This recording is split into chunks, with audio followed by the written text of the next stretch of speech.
नमस्कार। दृष्टि एचसीएस पर आप सभी का स्वागत है। साथियों, हो सकता है कि ये वीडियो आपको अच्छा ना लगे। यह भी संभव है कि आपको ऐसा लगे कि शायद मैं सरकार का पक्ष ले रहा हूं, पर वीडियो की शुरुआत में ही मैं ये बात बिल्कुल स्पष्ट कर देना चाहता हूं कि ऐसा हमारा कोई भी मकसद नहीं है। इस वीडियो को बनाने का सिर्फ एक ही पर्पज है कि आप सभी को, जो भी सिविल सेवा की तैयारी कर रहे हैं स्टूडेंट्स, उन सभी को इस बात से परिचित कराना कि आपके अंदर इमोशनल इंटेलिजेंस होना, भावनात्मक बुद्धिमत्ता होना, यह मैंडेटरी है। यदि आप एक अच्छे सिविल सर्वेंट बनना चाहते हैं, भले ही यूपीएससी हो, भले ही स्टेट पीसीएस हो, यह आवश्यक है, अनिवार्य है, यह गुण आपके अंदर होना। और आज की जो ये न्यूज है, इसको एज अ केस स्टडी हम लोग यूज करेंगे। साथियों देखिए, अभी आप सभी को पता है कि दिल्ली में प्रोटेस्ट चल रहे हैं, जिनमें छात्रों का आंदोलन है, और उसी के साथ साथ अभी किसानों ने भी अपना आंदोलन उसकी शुरुआत कर दी है। और हरियाणा के किसान और पंजाब के जो किसान हैं, वो दिल्ली और हरियाणा के बॉर्डर पर हैं, और उन्होंने जो हाईवे है उसको भी ब्लॉक करने की बात की है। और उन्होंने अपने मुद्दे रखे, अपना पक्ष रखा, और सरकार से कहा कि जो एग्रीकल्चर मिनिस्ट्री है वो हमसे बात करे और इन मुद्दों पर चर्चा करनी आवश्यक है। और जो मुद्दे उठाए हैं वो है यूएस के साथ जो ट्रेड डील हुई है उससे संबंधित। अब मुद्दा यहां पर है कि यूएस से जो ट्रेड डील हो रही है उसके जो डिटेल वाले जो पॉइंट्स हैं वो अभी सार्वजनिक हुए ही नहीं है। जब जो पॉइंट सार्वजनिक हुए ही नहीं है, जिस डिटेल के बारे में हमें सभी को पता ही नहीं है, तो किसान जो ऑर्गेनाइजेशन है उन सबको कैसे पता चला? सबसे पहला मुद्दा तो यही आता है। एक दूसरा मुद्दा और है, और यह है कि जो यूएस एम्बेसी है उसके सर्कुलेशन से संबंधित, और यह एडवाइजरी, मतलब यूएस के जो ये एम्बेसी है उन्होंने ये एडवाइजरी अपने जो नागरिक हैं जो कि यहां पर है इंडिया में, उनके लिए ये एडवाइजरी जारी की थी। और ये जारी की थी 17 जुलाई 2026 को। और उन्होंने जो अपने सिटीजन्स हैं उनको कहा कि 20 जुलाई 2026 को सेंट्रल जो दिल्ली है उसके आसपास मत आइए। यदि आपकी जो ट्रेवल है उसको, आपकी यात्रा हो उसको प्लान कर लीजिए। 21 जुलाई को भी प्रोटेस्ट होगी। तो नॉर्मल एडवाइजरी है, सारे कंट्री जारी करते हैं, पर इस एडवाइजरी में कुछ चीजें थोड़ी सी डिटेलिंग है जिससे रिलेटेड थोड़ी सी शंका जताई जा रही है कि हो सकता है कि इन प्रोटेस्ट में कोई बाहरी जो ताकतें हैं, मतलब है तो हमारे आंतरिक मुद्दे, जाहिर सी बात है, जो नीट पेपर लीक से संबंधित जो हमारे मुद्दे उठे थे, छात्रों ने उठाए थे और जो शिक्षकों ने भी उठाए थे मुद्दे, वो मुद्दे तो बिल्कुल हैं, लेकिन उन मुद्दों की आड़ में कहीं ऐसा तो नहीं है कि बाहरी जो ताकतें हैं वो हमारे इंटरनल मैटर ऑफ डिस्प्यूट के अंदर हस्तक्षेप करके कोई ना कोई लाभ और ना अपने लिए कोई ना कोई प्रॉफिट गेन करने का प्रयास कर रहे हो। सो इसी सभी चीजों के बारे में थोड़ी सी चर्चा करेंगे। अब देखिए ये है क्या, इन सब चीजों के बारे में बात करते हैं। देखिए, सबसे पहला, दिल्ली में प्रदर्शन है तो अमेरिका जो दूतावास के जो को पहले से कैसे पता चला? सबसे पहला पॉइंट तो ये आता है।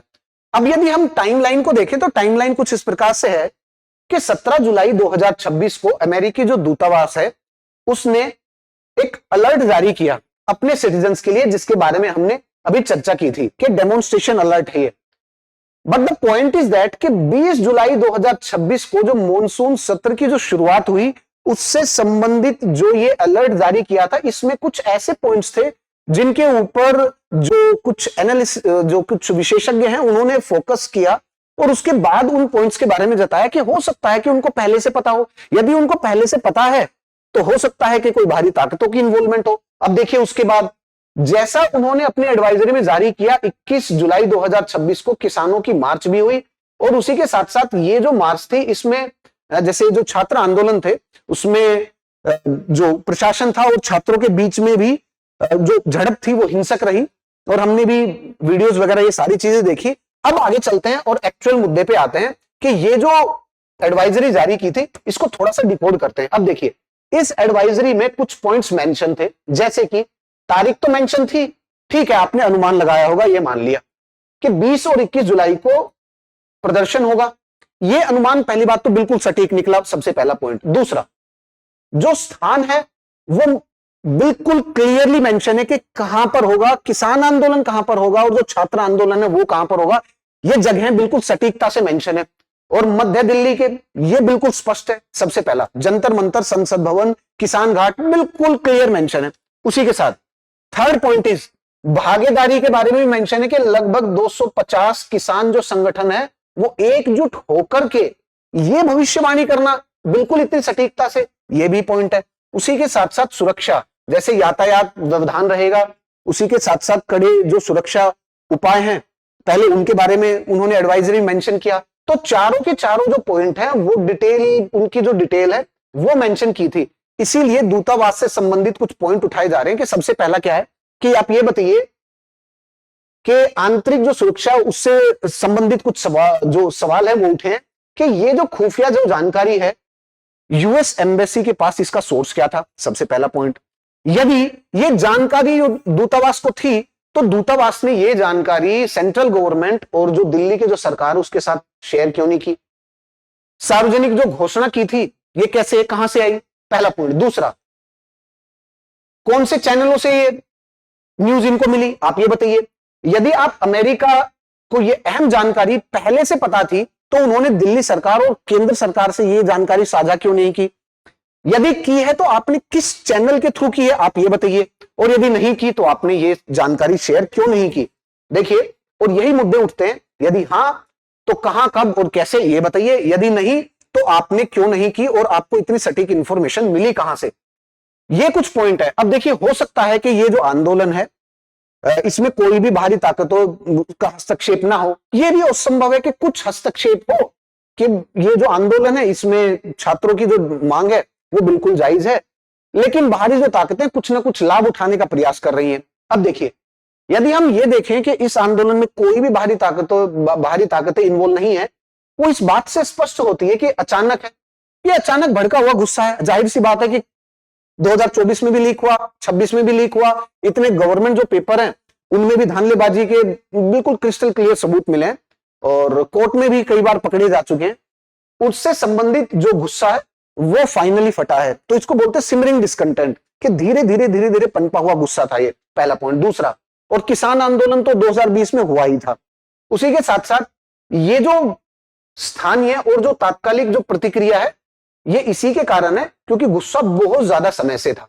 लेकिन अगर हम ये माने कि ये सुनियोजित है तो उससे संबंधित क्या हमारे पास सबूत है? उससे संबंधित यही है कि लगभग 250 के आसपास जो संगठन जो थे उनके बारे में बिल्कुल सटीकता से बताया। उसके साथ साथ मुख्य साक्ष्य हैं पुलिस पर फेंके गए पत्थर। कैसे कि पुलिस पर जो फेंके गए पत्थर, वो पत्थर आए कहां से? On the spot. उनको जमा इकट्ठा किसने किया? दिल्ली में इतने सारे पत्थर एक जगह पर आए कहां से? तो इसका मतलब ये सारी की सारी चीजें पहले से प्लान की गई। हो सकता है ये संभव एक पॉइंट हो। उसी के साथ साथ विदेशी दूतावास के पास 3 दिन पहले से ये सटीक खुफिया जानकारी। तो ये 3 मेन पॉइंट है जिससे ऐसा प्रतीत हो रहा है कि ये हो सकता है कि सुनियोजित हो सकता है कि कोई बाहरी हस्तक्षेप इसमें हो, बाहरी ताकत का या किसी न किसी देश का। अब देखिए, ऐसा क्यों हो सकता है कि मान लीजिए जो यूएस जो ट्रेड डील है उस ट्रेड डील की कुछ डिटेलिंग यूएस ने लीक की हो या फिर कोई इंटरनल सोर्स ने किसी ने लीक की हो, लेकिन इससे यूएस किस तरीके से फायदा उठाने का प्रयास कर रहा है उसको देखते हैं। देखिए, जो ये डिटेलिंग है उससे यूएस कुछ ना कुछ हो सकता है कि ट्रेड डील में कुछ मुनाफे के बारे में सोच रहा हो, कुछ गवर्नमेंट को प्रेशराइज करके कंसेशन लेने का प्रयास कर रहा हो, क्योंकि किसानों ने साफ कहा कि यदि यूएस ट्रेड डील में एग्रीकल्चर से संबंधित, खेतीबाड़ी से संबंधित कोई भी मुद्दे हैं और उसमें आपने कोई भी डिसीजन लिया और उससे किसानों का अहित हुआ लॉन्ग टर्म में, तो उसको हम बिल्कुल भी नहीं लेने देंगे और वो पॉइंट आप सार्वजनिक करिए। लेकिन मुद्दा यहां पर भी है कि अभी तक उस ट्रेड डील के बारे में पॉइंट ही सार्वजनिक नहीं किए सरकार ने। उसको कौन से मुद्दे हैं, तो किसान जो संगठन है उनको पता कैसे चला ये पॉइंट? ये एक बहुत बड़ा मुद्दा है जिसके बारे में चर्चा होनी आवश्यक है। और उसी के साथ साथ ये तो बिल्कुल सही है कि यदि इस ट्रेड डील में कोई भी मुद्दा किसानों से संबंधित है और उनको हानि होगी आने वाले गत वर्षों में, तो वो सारे के सारे डिलीट होने चाहिए, क्योंकि हमारा जो एग्रीकल्चर जो सेक्टर है वो अभी इतना मजबूत नहीं हुआ है कि वो यूएस के साथ लड़ सके, यूएस के साथ प्रतिस्पर्धा कर सके, कंपटीशन कर सके। यदि हमारे बॉर्डर बिल्कुल खोल दिए गए, किसानों को सपोर्ट नहीं किया गया, तो हमारा एग्रीकल्चर सेक्टर यूएस से कंपीट नहीं कर पाएगा, क्योंकि वहां पर कॉर्पोरेट कल्चर है एग्रीकल्चर में भी, यहां पर और वहां पर बड़े बड़े फार्म है, वहां की प्रोडक्शन और प्रोडक्टिविटी दोनों ज्यादा है। इंडिया में बहुत छोटे छोटे खेत है और जो किसान है वो अपना जीवन यापन करने के लिए खेती बाड़ी करते हैं, वो सामान बेचने के लिए खेती बाड़ी करते हैं और बड़े बड़े फार्म्स में खेती बाड़ी करते हैं और मशीनों के साथ खेती बाड़ी करते हैं। तो हमारा एग्रीकल्चर सेक्टर हो सकता है कि उनके साथ कंपीट ना कर पाए आने वाले समय में। इसलिए ऐसे कोई भी मुद्दे हैं तो उनके साथ, किसानों के साथ बैठ करके बात करनी चाहिए। लेकिन जो बाहरी हस्तक्षेप वाली बात है, यदि ऐसा है तो हमारी एजेंसी उनको सतर्क होना चाहिए, क्योंकि देश की जो इंटरनल सिक्योरिटी है वो इस बात पर भी निर्भर करती है कि हमारे आंतरिक मामलों में कोई बाहरी ताकत जो हस्तक्षेप ना करे। और ऐसा ही होना चाहिए, जो हमारी जो एजेंसीज हैं उनको इस बात का ध्यान जरूर रखना चाहिए। अब देखिए, इन चीजों के बारे में तो डिस्कशन कर ही लिया है कि मॉनसून का जो सत्र है उसमें आंतरिक जो सुरक्षा है और आंतरिक जो अस्थिरता है और विरोध, उसके बारे में भी चर्चा होनी चाहिए, क्योंकि जितनी चर्चा हो उतना ज्यादा बेहतर है। अभी आगे चलते हैं। अब देखिए, फाइनली यदि दूतावास को सुरक्षा चेतावनी जारी करनी चाहिए, यह मान लिया, लेकिन यदि उन्होंने जारी की तो यह बताइए कि एक संप्रभु राष्ट्र है, हम एक सॉवरेन नेशन है, तो संप्रभु राष्ट्र में इतने बड़े पैमाने पर ऑपरेशनल, यदि आप बोलें ऑपरेशनल जानकारी का होना, यह थोड़ा सा डाउट क्रिएट करता है कि यस, यहां पर है कि ऑपरेशनल जो जानकारी है बिल्कुल इतनी सटीकता से, यह थोड़ा सा एक इशू है। और आपका क्या मानना है एक बार कमेंट सेक्शन में साथियों जरूर बताइएगा। आज के लिए इतना ही। Thank you very much. जय हिंद, जय भारत, नमस्कार साथियों। अब एग्जाम की तैयारी को और बेहतर करने के लिए हमारे चैनल को लाइक, शेयर और सब्सक्राइब करना ना भूलें।